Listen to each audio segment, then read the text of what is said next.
आज की इस बेहद दिलचस्प चर्चा में आप सभी का स्वागत है। क्या आपने कभी सोचा है कि सतह पर दिखने वाली एक साधारण सी बहस अपने भीतर कितने गहरे सामाजिक और आर्थिक विचारों को समेटे हो सकती है? आज हम एक नेशनल कैडेट कोर यानी एनसीसी कैंप के एक ऐसे ही तनावपूर्ण दृश्य का विश्लेषण करने वाले हैं। ये दृश्य ना एकदम एक ट्रोजन हॉर्स की तरह है। बाहर से देखने में बस एक आम ड्रामा लगता है, लेकिन जैसे ही आप इसके अंदर झांकेंगे तो आपको वर्ग, जाति, अर्थशास्त्र और शिक्षा के असली अर्थ पर एक बहुत ही गहरी चर्चा मिलेगी। हम इन सभी मुश्किल लगने वाले विचारों को आज बहुत ही आसानी से डिकोड करेंगे। तो चलिए बिना किसी देरी के शुरू करते हैं। ओके, तो इस डीप डाइव में जाने से पहले जल्दी से देखते हैं कि आज की हमारी चर्चा का रोड मैप क्या है। इसे हमने 5 मुख्य हिस्सों में बांटा है। पहला, कैडेट्स और आदिवासी ट्रेनर के बीच का टकराव। दूसरा, असली रक्षा यानी हमारी कृषि। तीसरा, पैसे का सफर। चौथा, मेहनत की असली कीमत। और अंत में किताबी ज्ञान बनाम व्यवहारिक समझ। शुरुआत करते हैं हमारे पहले भाग से, कैडेट्स और ट्राइबल ट्रेनर। सीन कुछ ऐसा है कि एनसीसी कैंप में एक नया फॉरेस्ट गार्ड जिसका नाम ध्रुव है, कैडेट्स को ट्रेनिंग देने आता है। ध्रुव एक आदिवासी बैकग्राउंड से आता है और यहीं से एक बहुत ही तीव्र सामाजिक टकराव शुरू हो जाता है। अर्बन और विशेषाधिकार प्राप्त वर्ग से आने वाले कैडेट्स ध्रुव को अपना ट्रेनर मानने को तैयार ही नहीं है। यहाँ सत्ता और वर्ग का जो पावर डायनामिक है ना, वो एकदम खुलकर सामने आ जाता है। जरा कैडेट्स के इस डायलॉग पर गौर कीजिए। वे आपस में बात करते हुए कहते हैं कि आज सिर्फ सरकार की वजह से इनको शूज और यूनिफॉर्म मिले हैं, वरना तो ये आज भी बिना कपड़ों के ही आ जाते। ये सुनने में कितना कड़वा लगता है ना? लेकिन ये सीधे तौर पर उस वर्गीय और जातीय पूर्वाग्रह को दिखाता है जिसका सामना ध्रुव कर रहा है। कैडेट्स उसकी योग्यता या टैलेंट को नहीं देख रहे हैं, वे सिर्फ उसके कपड़े और उसके बैकग्राउंड को जज कर रहे हैं। और बात सिर्फ यहीं तक नहीं रुकती, ये पूर्वाग्रह एक एक्शन में बदल जाता है। कैडेट्स बकायदा एक फॉर्मल शिकायत ड्राफ्ट करने का प्लान बनाते हैं ताकि ध्रुव को हटाया जा सके। उनका तर्क ये है कि ध्रुव का बैकग्राउंड उसे उन्हें ट्रेनिंग देने के अनफिट बनाता है। यहाँ नोट करने वाली बात यह है कि कैसे वे अपनी व्यक्तिगत सोच को सही साबित करने के लिए सिस्टम का यानी कंप्लेंट बॉक्स जैसी संस्थागत चीजों का इस्तेमाल करते हैं। इसी दौरान रिजर्वेशन कोटा का जिक्र आता है। कैडेट्स इसका इस्तेमाल पूरी तरह से एक ताने की तरह करते हैं। उन्हें लगता है कि ध्रुव को ये नौकरी सिर्फ इस अफर्मेटिव एक्शन की वजह से मिली है, ना कि उसकी किसी काबिलियत के कारण। लेकिन यहाँ एक बहुत बड़ा ट्विस्ट है। उसी कैंप में एक सीनियर ऑफिसर ये मानता है कि ध्रुव को जंगल की जितनी गहरी समझ है उतनी और किसी को नहीं है। मतलब जिसे कैडेट्स उसकी कमजोरी समझ रहे हैं, असल में वही ध्रुव का सबसे बड़ा सुपर पावर है। और इसी के साथ हम आते हैं अपने दूसरे भाग पर, असली रक्षा और कृषि। अब ये आपसी टकराव धीरे धीरे एक वैचारिक बहस में बदल जाता है। ध्रुव कैडेट्स को ट्रेनिंग के लिए जंगल ले जाता है और रक्षा का एक ऐसा नजरिया पेश करता है जिसकी किसी ने उम्मीद नहीं की थी। और ये पॉइंट इस पूरे कंट्रास्ट को बहुत ब्रिलियंट तरीके से इलस्ट्रेट करता है। कैडेट्स क्या सोचकर आए थे कि उन्हें बंदूकों और युद्ध की रणनीतियों की ट्रेनिंग मिलेगी, लेकिन ध्रुव की असलियत क्या है? वो उनके हाथों में कुल्हाड़ी थमा देता है और उनसे विदेशी प्रजाति के पेड़ों को कटवाता है जो हमारी अपनी मिट्टी को नष्ट कर रहे हैं। ध्रुव का नजरिया एकदम साफ है, बंदूक उठाने से पहले हमें अपनी जमीन को बचाना होगा। ध्रुव अपने इस लॉजिक को बहुत ही सॉलिड तरीके से समझाता है। वो बताता है कि कैसे ये विदेशी बीज हमारे खुद के इकोसिस्टम को तबाह कर रहे हैं। सस्ते केमिकल फर्टिलाइजर के चक्कर में हमारी उपजाऊ मिट्टी बंजर होती जा रही है। वो धान की अहमियत को समझाता है और सबसे बड़ी बात वो कहता है कि एक बर्बाद और बंजर खेत किसी बाहरी हमले से कम बड़ा राष्ट्रीय खतरा नहीं है। तो एक कृषि प्रधान देश में असली डिफेंस सिर्फ राइफल पकड़ना नहीं है, बल्कि अपनी मिट्टी को पारिस्थितिक बर्बादी से बचाना भी है।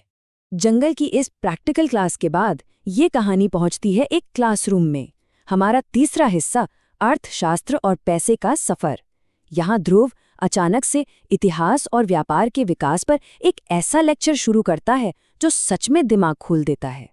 ध्रुव मानव इतिहास को 3 बहुत ही सिंपल स्टेप्स में बांट देता है। पहला स्टेप, कमोडिटी टू कमोडिटी यानी बार्टर सिस्टम, जहां इंसान सामान के बदले सामान बदलता था, सिर्फ सर्वाइवल की बात थी। फिर आया दूसरा step, commodity to money to commodity.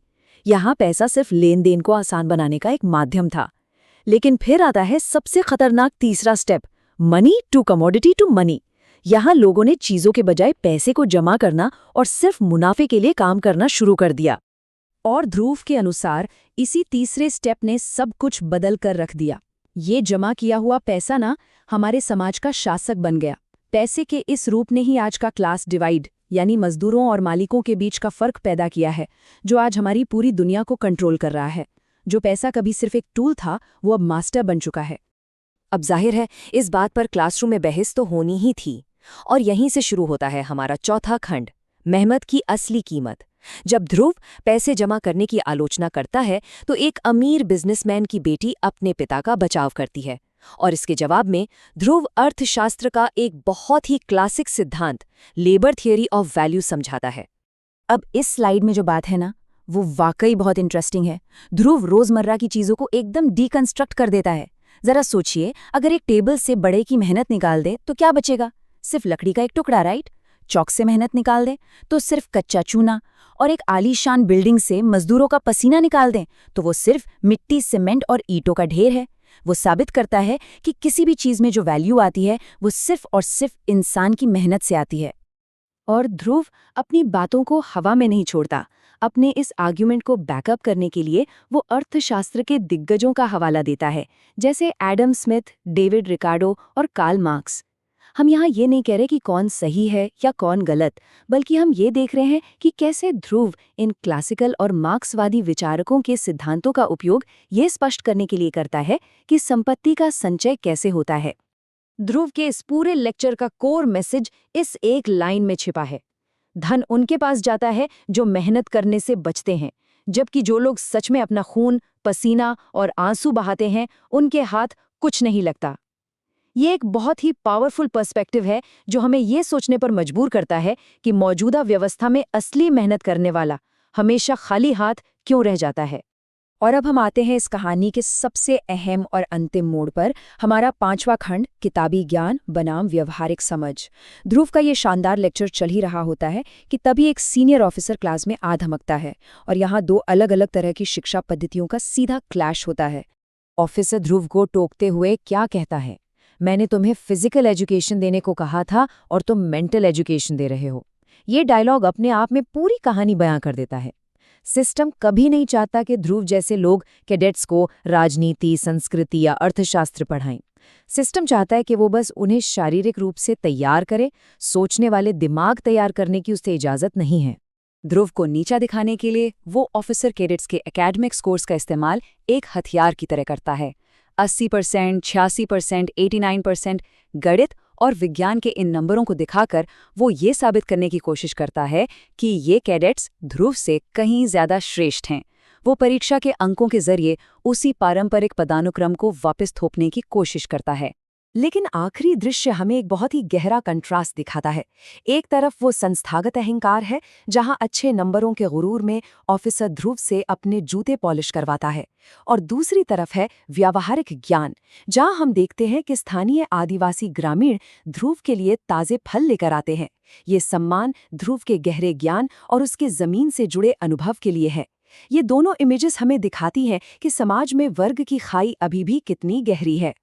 तो इस पूरे विश्लेषण के बाद जो एक सवाल हमारे और आपके दिमाग में गूंजना चाहिए वो ये है, क्या किताबी ज्ञान और परीक्षाओं में आए उच्च अंक कभी भी ज़मीनी अनुभव, व्यवहारिक ज्ञान और उस मेहनत की जगह ले सकते हैं जो असल में इस दुनिया का निर्माण करती है?